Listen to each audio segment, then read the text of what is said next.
Goddamn spiders everywhere! I was just gone for a month, how do they weave so fast? Oh, hey everybody! We're back for another speedrun fun time with Vikings, this time on a Sims quest to unify Norway. The year is 870 and we are in the great Oslo Fjord in the small village ran by the mighty Harald Finehair. No, Fairhair. No, Tango Hair. Our mission is not driven by power or money, but by lust. The fair maiden, Gida of Hordaland, agreed to marry our intrepid warrior should he conquer and unify all of Norway. See? Your mom telling you to lose weight or you won't get a girlfriend doesn't sound so bad now, does it?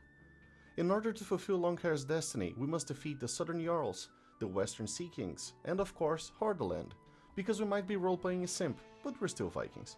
But that's a job for later. We have much more pressing matters to start with. The rotten fish eating Swedes. Despite the obvious reason why someone living in Denmark would start pillaging in Sweden, the Southern Jarls are also the weakest enemy in the map and the easiest spot to start and establish a strong start. Also, they have sweet tasty pigs for our feasts. We send a villager down there to repopulate the area and celebrate with the Kshatriyas feast, unlocking longboats and berserks. Who would have thought drinking and eating like a pig would help people come up with new inventions? Oh yeah, very important text, with important side quests. Haha, psych, let's torch Malmo. For those who don't know, Malmo is the city in Sweden just across the strait from Denmark, the land that used to be Danish, turned Swedish, and now neither side won. So in this alternate 2D universe, I'll do everyone a favor, torch everything and salt the land. The birds sing, and the children play on a brighter day. I've played the scenario before it was turned into an official campaign, and my opinion remains the same. The story is cool, the limitations are cool, but the repetition of playing reverse city builder are a bit taxing on the fun aspect. You pretty much only make gold by destroying buildings, and it's not a big amount by any means. With these golds we open our first kebab shop, and have our feast there to unlock wood steel, huskarls and throwing axemen. Like I was saying, the scenario does mix things up a bit by getting out of the usual formula of build and destroy to pretty much just destroy and party a bit in the Great Hall to celebrate what you destroyed.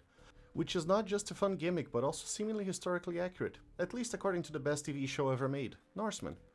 But enough rambling about gameplay, for tonight we feast for stronger ships. With Sweden pretty much cleansed of their degenerate old ways, we are free to explore the land and exploit their untouched resources. And we can move back to Norway, for the quest for Our Lady's heart is not over. The equipment is upgraded, the troops reunited, and Stronghair is on the road again. A scary road, full of danger and impaled skulls. Oh no, it's the spooky Sami witches. Sami witches? More like Sami bitches, am I right? As much as it would bring me joy to cleanse the area out of native savages as is our birthright, we are on a quest, and the reindeer fuckers won't do us any good.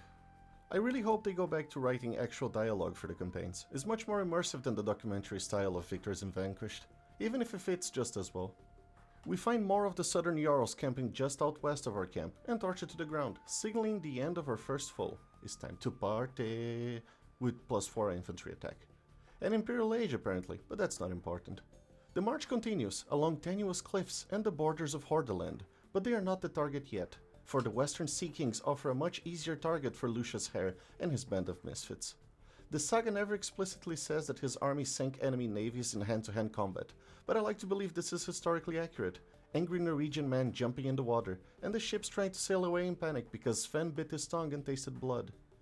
But the first small village wasn't all the Western Sea Kings had to offer, and their navy forced a retreat on the heathen army, leaving them in a conundrum. Should they find a way around, or simply push into Hordaland and take the mighty city?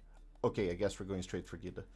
The city was caught by surprise, and the defenders couldn't, or wouldn't, react on time, leaving the way free for Pretty Hare and his companions to rush in, kill the garrison, and start hitting the castle with their axes until it caught on fire. Now check out these jukes, jumping from side to side, avoiding volleys of arrows like a blonde drunk ninja. Nothing can ow. No, wait, no, ow, ow. The losses were significant, but the castle fell to Harold's steel. And you know what that means? The remaining army stays to make sure the city is properly cleaned from opposition and all its production buildings destroyed.